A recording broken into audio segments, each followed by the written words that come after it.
without further ado, we'll go ahead and introduce Lindsay. She is a local CPA at the Underwood and Dills Association CPA firm in Haywood County. She said they're so busy, they hardly ever work with clients outside of Haywood County. So we're very grateful that that she's made time for us. She's been working with farmers for a while, and so has a really good view of specific unique needs that farmers might have when they're considering their taxes. So Lindsay, can you go ahead and get started and introduce yourself and a little bit about your background? Yes, thank you, Laura. I'm actually going to stop my video. I don't want to see myself while I talk. Good to be here again. A little bit about me and the firm. We are located right on Main Street in downtown Waynesville. Could not ask for a better place to work right here on Main Street. My business partner is Sam Underwood. I became partner in 2010, and I've been with him probably about 15 years in total. Went to Western Carolina for both my undergraduate and graduate degree, and I lived in Canton all of my life and worked in Waynesville, and I just love it here. All right, just to briefly let you know what we'll be discussing this evening. Want to hit a hobby farm versus a business. We'll spend quite a bit of time talking about entity selection. That's got to do with LLCs, sole proprietorships, S corporations. A lot of people want to know the intricacies of that. A little bit about depreciation, present use value assessment, sales tax, retirement options. I'd like to try to talk about some of the major 2022 tax law changes that we're already seeing. Perhaps there's going to be more between now and the end of the year, but I definitely want to bring some to your attention. And then, of course, we'll end with a question and answer session. All right. A lot of times I have people that come to me and want to know if they should even start out as a business. You know, when do you go from garden or you know, a flock in the backyard to actually a business? And one thing I want to point out here is the IRS defines it as any of the tax types, individuals, trust, partnerships, S corporations, that are engaged in the business of farming. And you'll see my first bullet point there. Your intention is critical in determining the circumstances. So if you intend to be a farm in the business of farming, you are therefore one. If it's your intention to just do this on the side every once in a while, there are benefits to both, depending on what you, the taxpayer, want to do. You should be able to substantiate your farming activities, your business, through the use of timesheets, mileage logs, separate bank accounts, such as that. In other words, if you're going to be a business, you need to look as legitimate as possible. And just to point out, the hobby loss rules do require a profit in 3 out of every 5 years. Personally, I've never really seen the IRS be a stickler about that, especially in the case of farms, because certainly the backbone of this country is small business and small farms. the farm, the small farmer, just even with a small operation, really provides a lot of food. So the IRS tries not to pursue that in what I have seen, but there are your rules. And stay away from horse farms. IRS loves to audit horse farms. If you are going to have one, make sure that you have addressed all of these issues and that there is no doubt that your horse farm is a actual business before you get started. Okay, a lot of our time here tonight is going to be based on entity selection. And I just kind of want everyone to start with this slide. LLCs are all the rage these days. They're very easy to create. It's about a 2-page document filed with the Secretary of State and $120. It's the form is simple, probably would not take an hour to complete. And as long as no one else has the name that you want, most of the time this goes through fairly seamlessly. You would have to apply with the Secretary of State, but please notice that as I show there, an LLC can be a sole proprietor, it can be a multi-owner partnership, or it can be an S corp. And an LLC is really your legal structure. So you can have this LLC, but that does not determine which tax form you're going to file.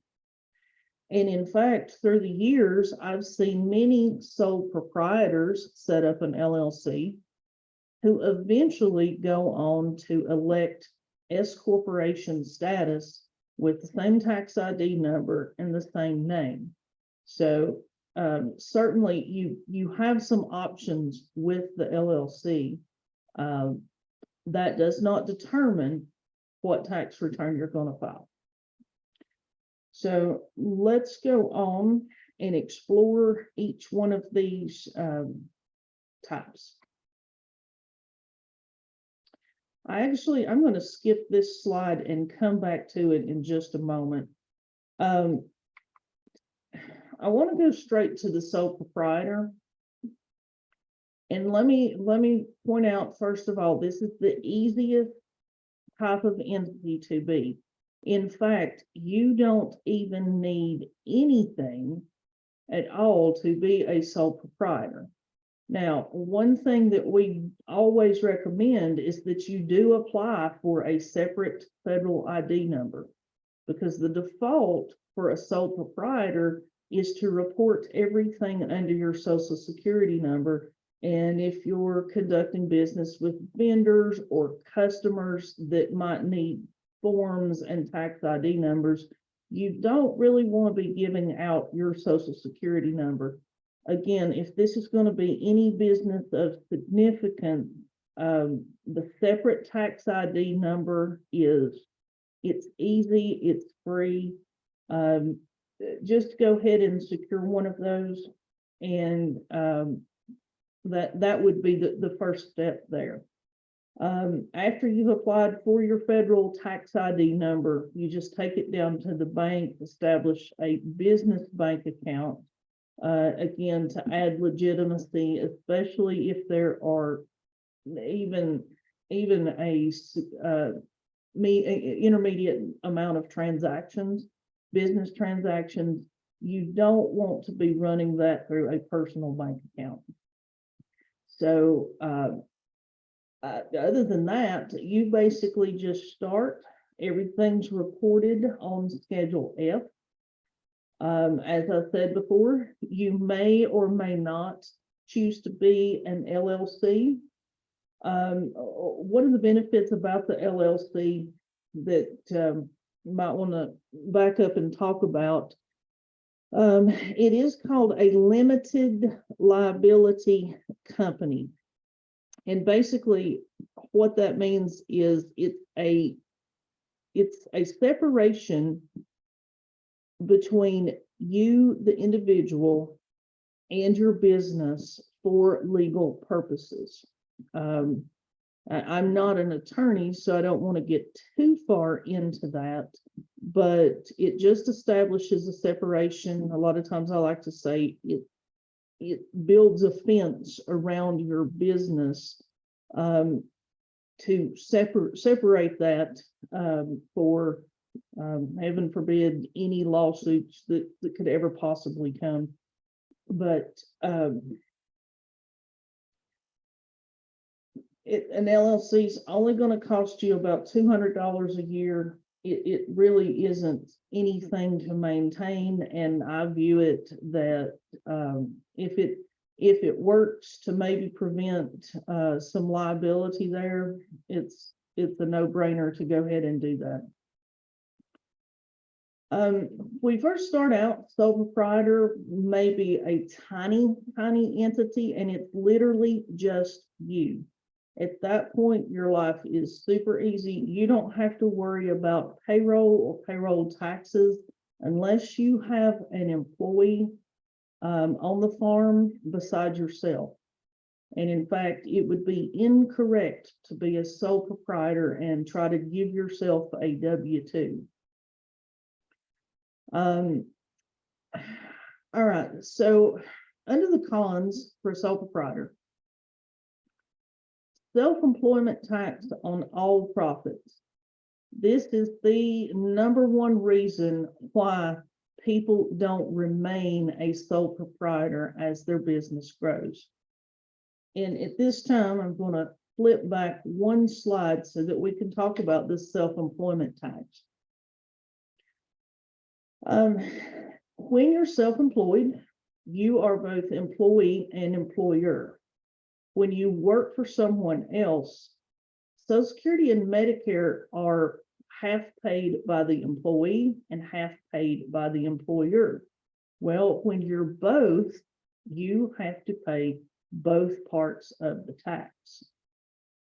And as you can see there in the second bullet point, all of these Social Security, Medicare, and both and employee-employer part add up to 15.3% tax on your profit. So if you have a loss, this is not applicable. You don't have to pay this until you are profitable. But again, just to do simple math there in the third bullet point, a profit of $10,000 is going to create a $1,500 self-employment tax. And there's nothing I can do about that because it's totally based on the profit that the farm produces. And even though $10,000, $1,500 on 10,000 may not sound like a lot, if that's the only income you've got for the year, it's a lot. And of course, as that profit excuse me, as the profit grows, so does the self-employment tax.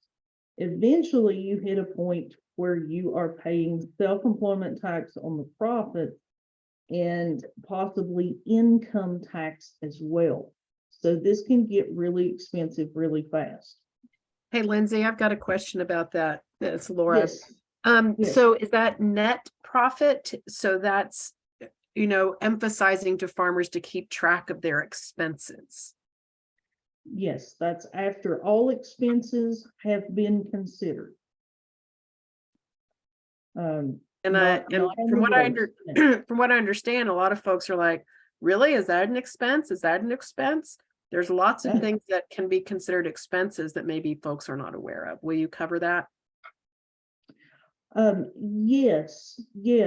Let me see.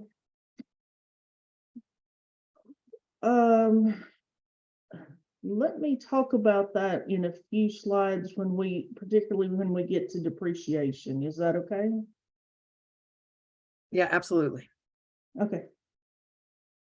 All right, so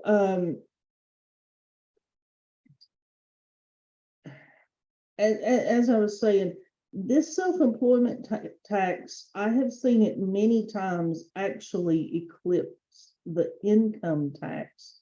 And people, once you get up to at least profits of $20,000, we might go in a different direction. An S corporation can help people limit some of this tax, and it is a key consideration as to making that election to be taxed as an S corporation.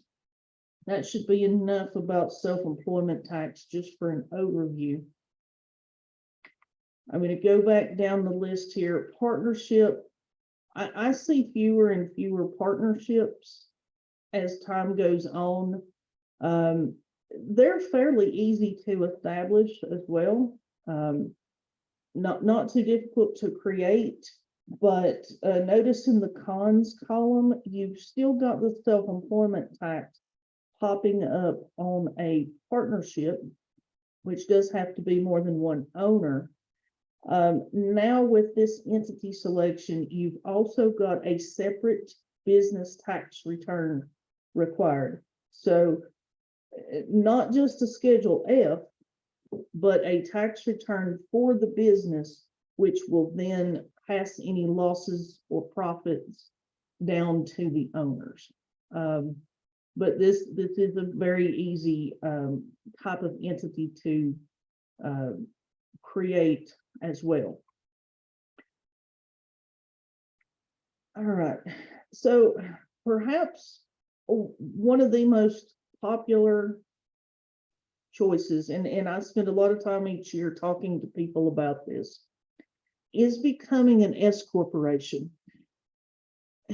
It does limit the amount of self-employment tax that you're going to have to pay. I didn't say eliminate the self-employment side, but at least you have more flexibility. In contrast to the sole proprietorship, where self-employment is assessed on the entire profit, an S corporation can take profit and pay a salary to its owners in combination. So, and I don't want to get too deep into these into this without giving, since I'm not able to really give an example. But that same $10,000 that we discussed, perhaps you pay yourself a salary of $5,000 and you take the other $5,000 in profit distributions. Well, you've just cut your self-employment tax in half because you have this option of not paying Social Security and Medicare on the entire amount. At this point, when people want to do this, really the one thing that holds them back is you're going to have to do all payroll functions, which can be a daunting task. And a lot of people are really turned off by the thought that they're going to have to create a paycheck for themselves, remit taxes monthly, file quarterly returns, and issue a W-2 at year end. And it all has to come out correct. There are deadlines on this at least every quarter, sometimes every month. So an S corporation is a big deal to properly administrate, but it can save you a lot of money. I would also say to someone, if you know you're going to be farming for long term, you do expect it to be profitable, you might consider starting out as an S corp from the beginning.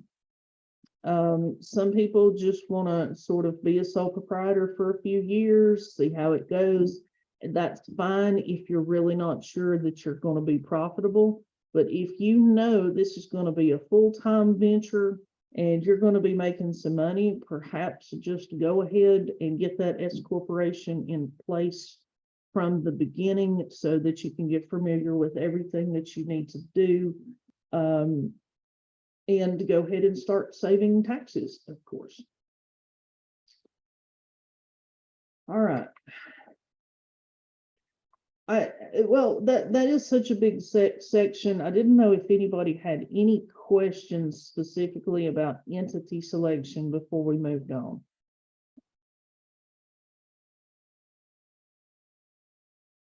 I'm not seeing any, Lindsay. You're good to go. Okay, thank you. All right.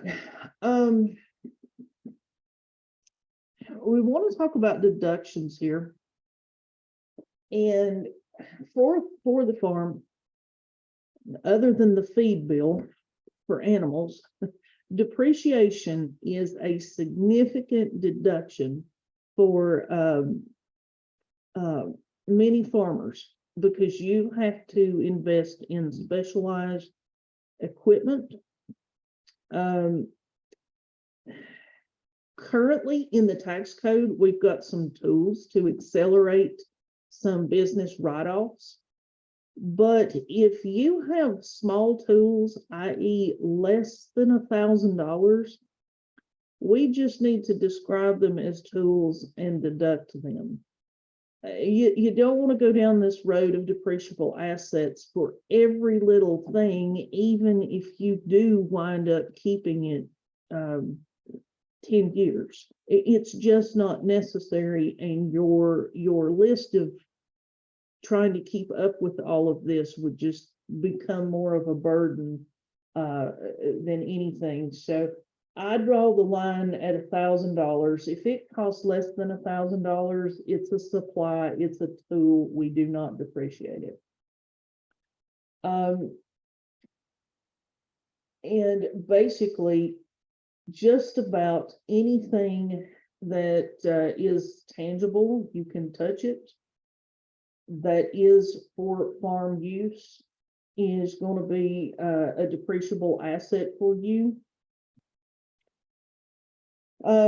It's easiest if we can get that 100% business use, but I know in the case of automobiles, sometimes you've got split use, part personal, part business.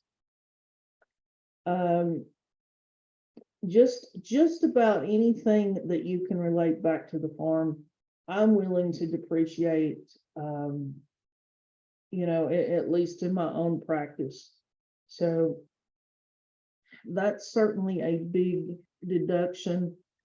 A little more about the accelerated depreciation options. We've got, at least for right now, some nice tools to write off major equipment. So for example, if you go out and you buy a $100,000 tractor,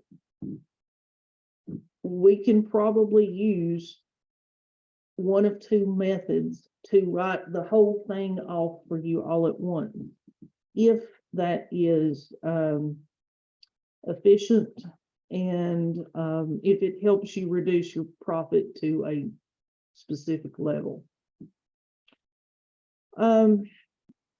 I don't know how familiar everybody is with this fourth bullet that I've got talking about bonus depreciation. This bonus depreciation has been so helpful to small business for about 10 years now. And I just wanted everyone to be aware, not in 2022, but beyond that, in 2023, this bonus depreciation is going to start decreasing. So you're not going to be able to take 100% write-off on some of the things that you may have been able to take in the past. I think that 80% is applicable to 2023 and 24. And then we're really going to have to figure out what's going to happen for tax returns in 2025, because I believe that bonus goes away in 2025. So you've certainly got two methods the Section 179 or the bonus depreciation rules applicable to the current year. As far, and this is again, major equipment. These rules would apply to cattle, improvement, fences, all of these items, single purpose agricultural buildings. That we can get you a quick write-off on a single purpose. However, as you can see, the general purpose there does go out to 39 years. So if you build a barn and you're going to put hay in it, you're going to feed the cows in it, you're going to park the tractor in it, and you're going to, oh, I don't know, have a horse in the stall. That is not single purpose. That's just general purpose. And if you're building a barn like that, we've got to recover the cost over 39 years, which is not very attractive. However, if you build a barn solely to milk the cows in, or solely to, I would even say store hay in, if that was the only thing it was used for, we could really work with that and get a good deduction there. Laura mentioned earlier,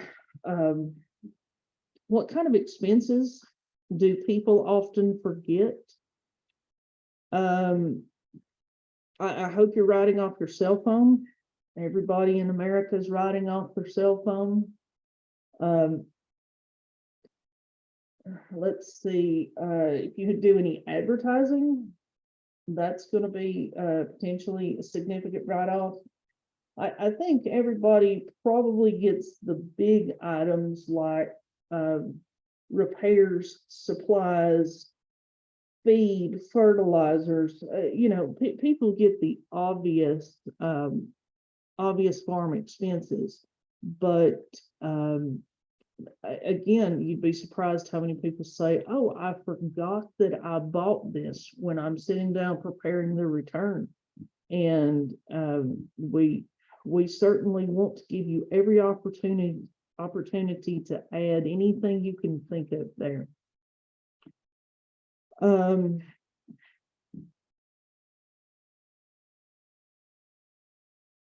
Rents, land rents, equipment rents, labor. You need to be careful with labor unless you've got employees. Not that you can't give out 1099s, but you know, there does come a point where you need to talk either with your attorney or your accountant about giving out 1099s, especially as the dollar amount grows. You know, if somebody's being paid $30,000 a year on a 1099, it does start to maybe look like, could it possibly be an employee? And that's just something that you need to assess individually based on the job description of the individual. What do they do? How do they perform their job?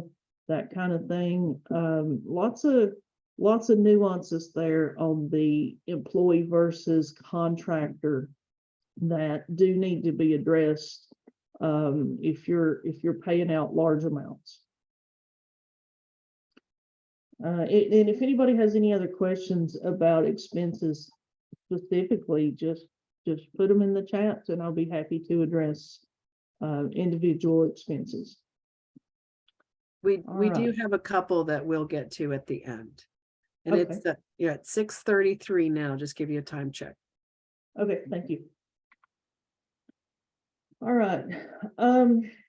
Present use value. This is just your property tax deferral. I would imagine that most people are fairly familiar with this.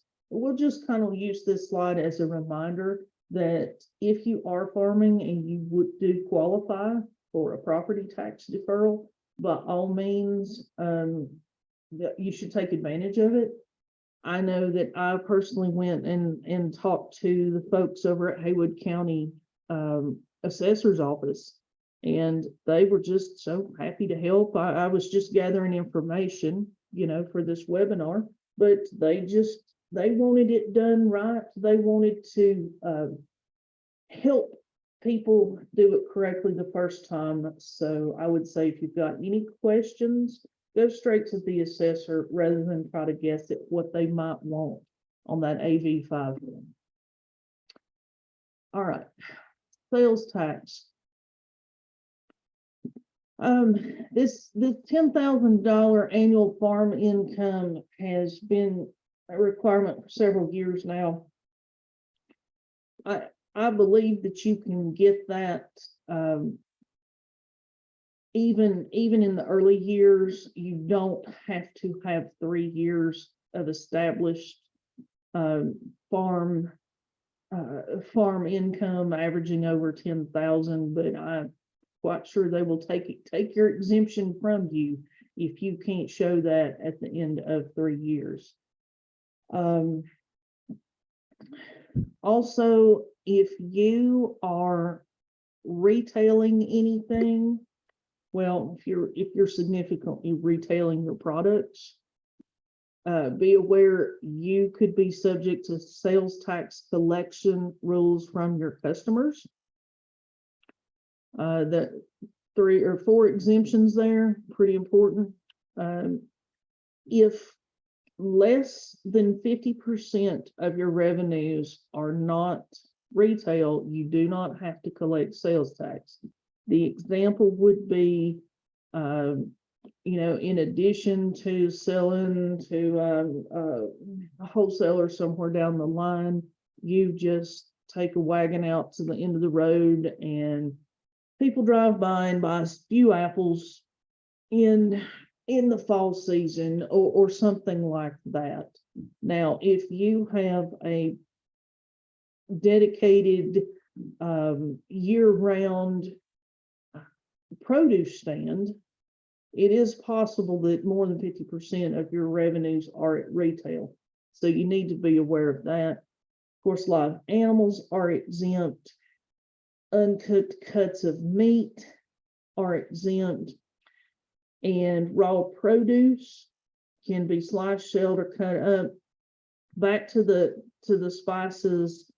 If you're making sausage and selling it, you have stepped over into the prepared food genre, just like the grocery store.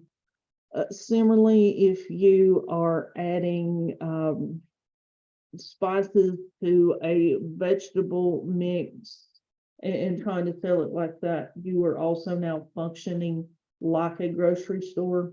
So you're going to have to collect sales tax on that if you're taking that extra step. And any tax you have to collect from customers, hold it and either remit it to the state quarterly or monthly, depending on how much you are selling. Retirement options, wanted to briefly mention this. This is a deduction that a lot of people may or may not be taking advantage of. You do see that we must address this in context with the entity type that you are. So if you're wanting to contribute to retirement, you may be able to contribute in the early months of the next year.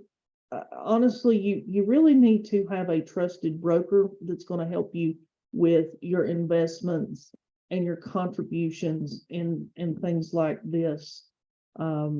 So retirement savings, we could probably talk 30 minutes just on that. But don't forget about that. If you actually have extra cash at the end of the year, it's a great way to save for yourself and get an income tax deduction.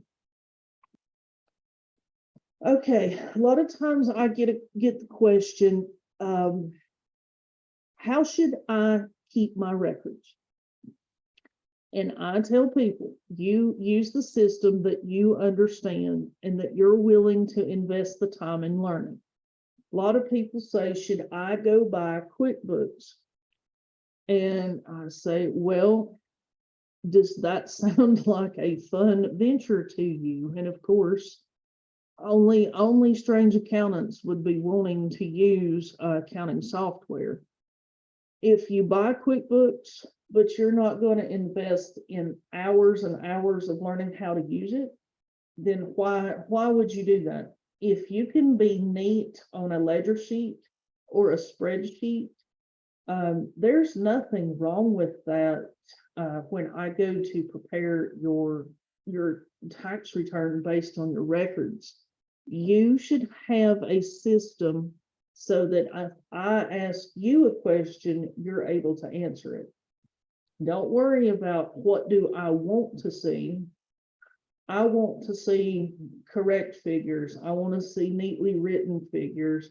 I want to see figures that I definitely don't want to have to add them up. Just things like that. So you do not have to invest in accounting software, especially if it becomes more of a hindrance to you than a time saver. Payroll, we've already talked about this a little bit. You need to make sure, if you have never calculated payroll, if you have never been exposed to all the rules and requirements of payroll, you want to make sure that you have the time and the ability to complete all of these steps.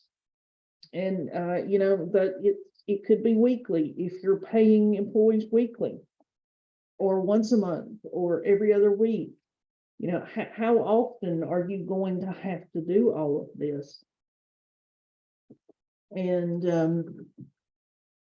like I say, the worst way to discover you've done something wrong is to get a notice from the IRS.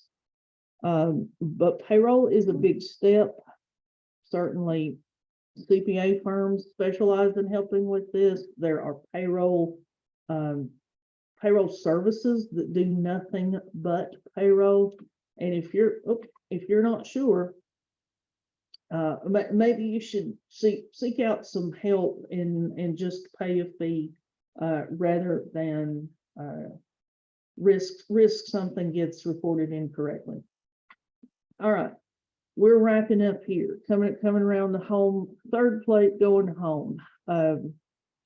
These are some tax law changes that I did want people to be aware of that are going to be in place on the next tax return that you will file. The child tax credit, dependent care credits were greatly increased for 2021 only. A lot of this has gone back to the rules that we previously had. So basically, we had 1 year in 2021 where child tax credit was $3,000 a child, could have been $3,600 a child if you had one under 6 years old. These dependent care credits were greatly increased for 2021 only, and they were refundable. They've stopped all of that. 17-year-olds are now back to being excluded. So I just want people to be aware of this.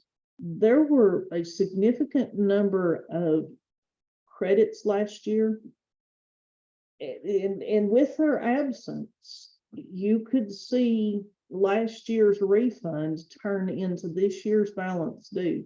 So be aware of this. The IRS has expanded the tax brackets and standard deduction to try to compensate for inflation. That was pretty well publicized. Employee retention tax credits. I don't know if anyone has been contacted by an entity promising that you'll get thousands and thousands of dollars for these employee retention tax credits.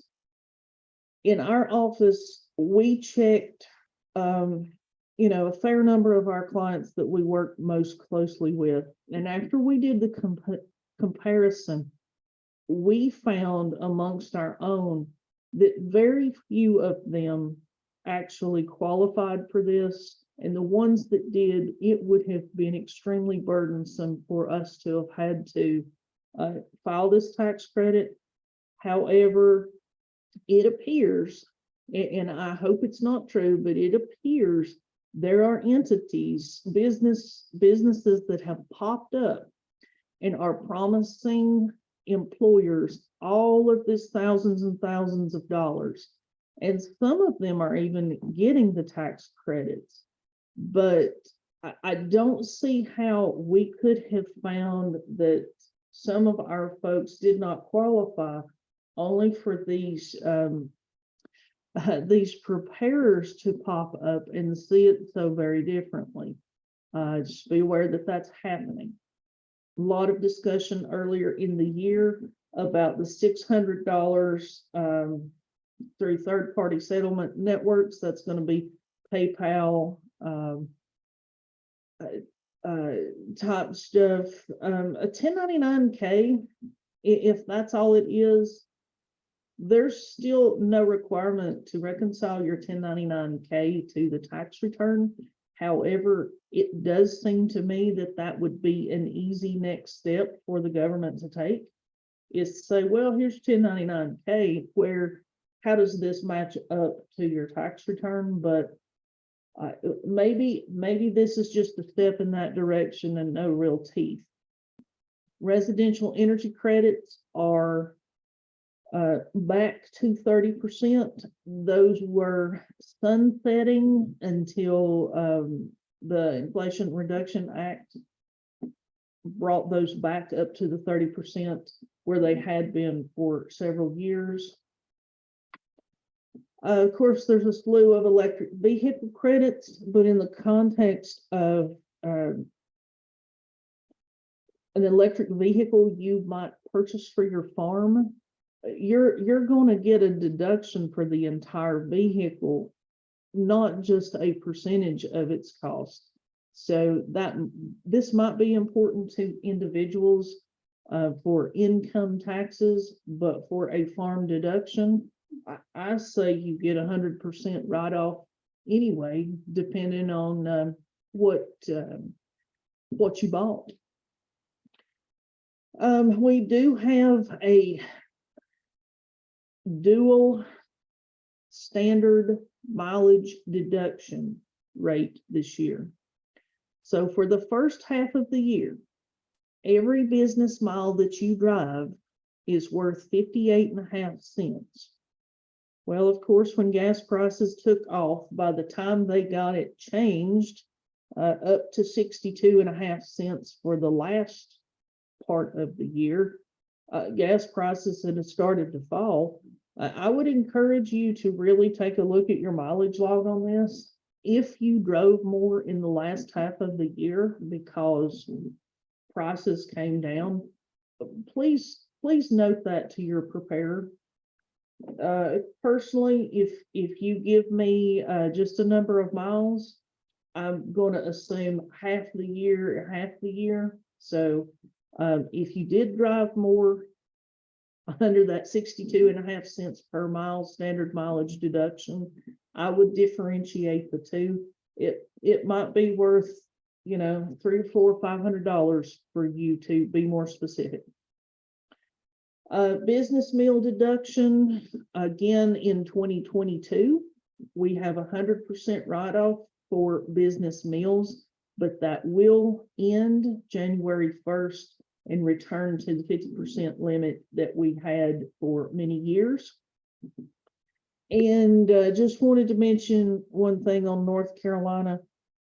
They have numerous add backs that are required there, and probably going to have more. North Carolina says we just can't afford all of this bonus depreciation, all of this excess Section 179 depreciation. And I noticed there is already a spot there for student loan forgiveness. Don't know what they're going to say about that at the North Carolina level, but do be aware that if this loan forgiveness goes through at the federal level, you could be looking at paying taxes on it for the state. All right.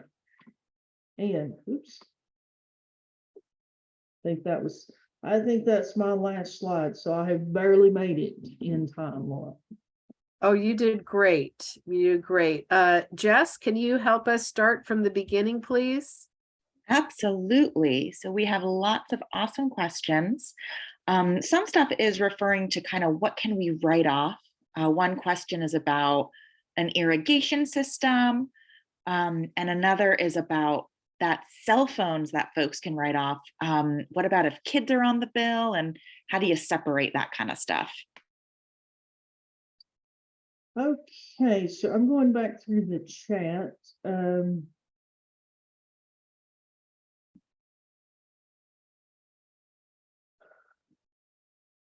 What about an irrigation system is the first one that I see. Yes, an irrigation system is going to be a depreciable asset because it's certainly going to cost over $1,000.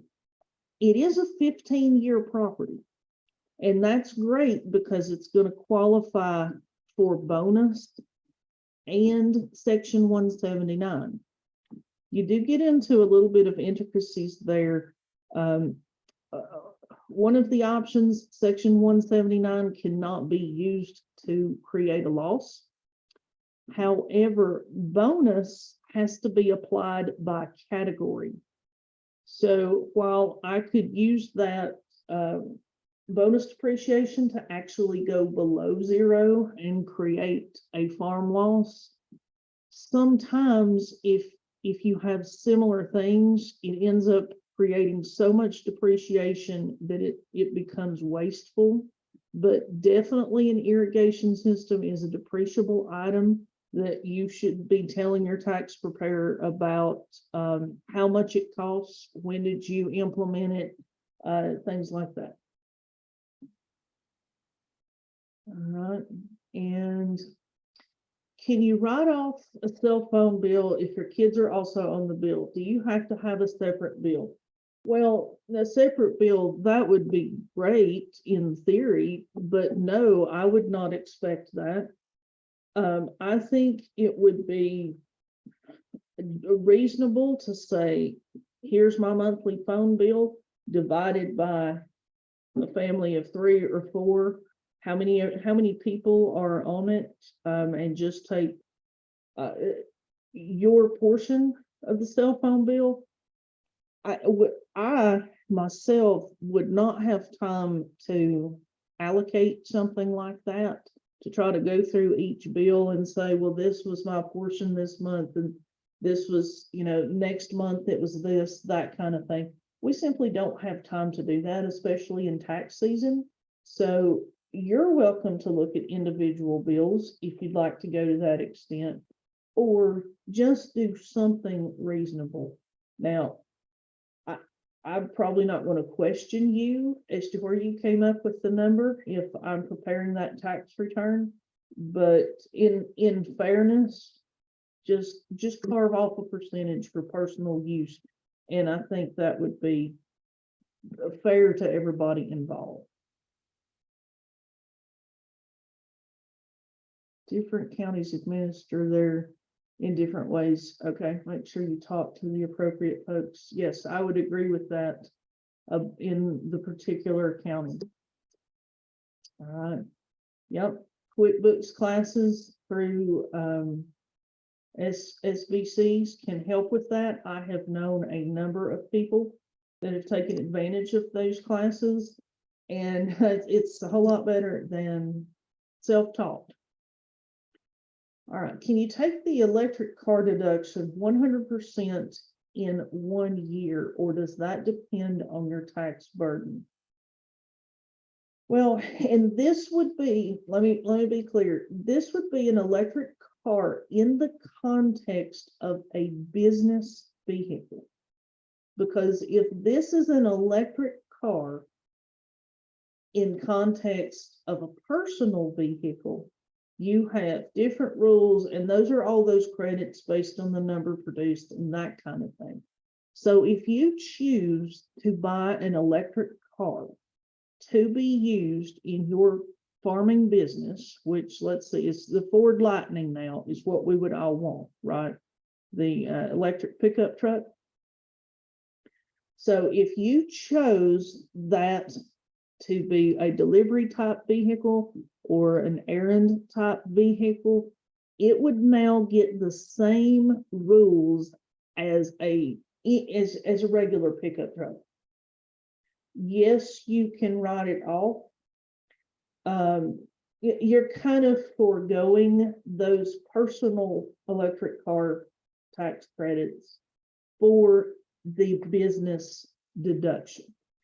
And just to further clarify though,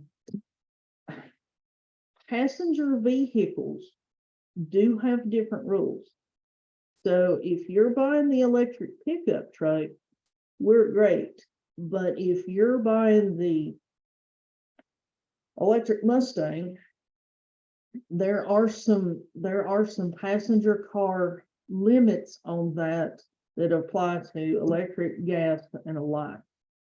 So that's, I hope that is enough on that.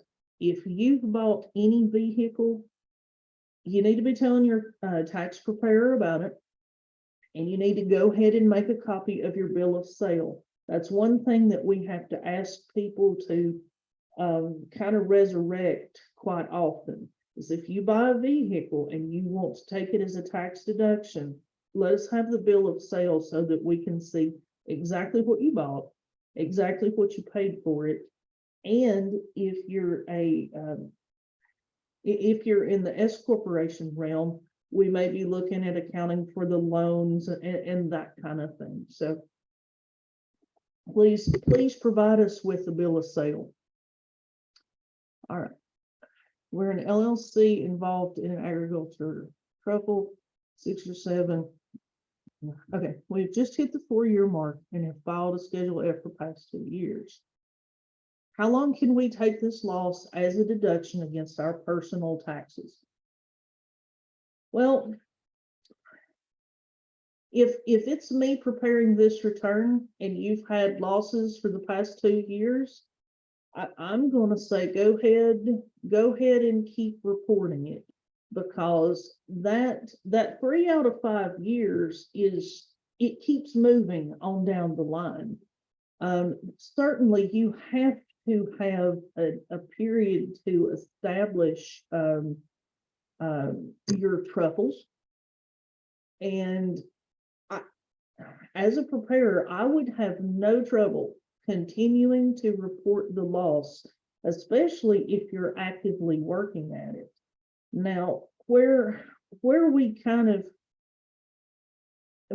draw attention to yourself are 6-figure losses that wipe out your entire income for the year. That's the kind of thing you want to really take a look at. Do we want to be that aggressive? But I personally, if people are telling me they actively participate in their farm and that they can justify the losses, I put it on there. I may tell you about the hobby loss rules, but if you can substantiate it, the IRS does not like to pick at average people. They really don't. It gives them a really bad name to go after small people, small middle class people. So they would not enjoy auditing you any more than you would enjoy getting audited. I would just keep right on reporting the loss.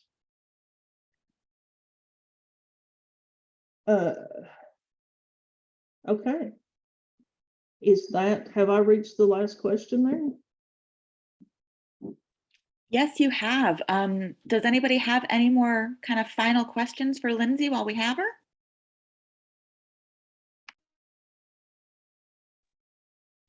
Okay.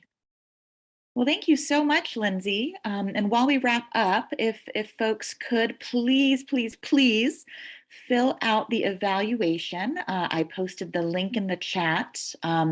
This evaluation gives us some data that helps us prove to our funders the importance of doing these awesome evening sessions. So we really appreciate your feedback so we can keep chatting with you all. And again, thank you, Lindsay, so much for taking time out of your busy schedule to educate us. Well, I thank you very much. I'm happy to do so. And I just hope everyone has a great evening, and maybe we can talk again soon. Great. Thank you so much, Lindsay. And Uh-huh. as I said, this is recorded, so we will post it on our website, especially, or if you fill out your evaluation, we can send this to you directly. So go ahead and fill out your evaluation because we do not have access to your email. So yeah, please do that. But thanks again, Lindsay. Appreciate you. Appreciate what you do for the farming community. Thanks so much. You're very welcome. Good night. Good night, everybody. Thanks for helping, Jess. Of course. Take care, everybody. Bye-bye.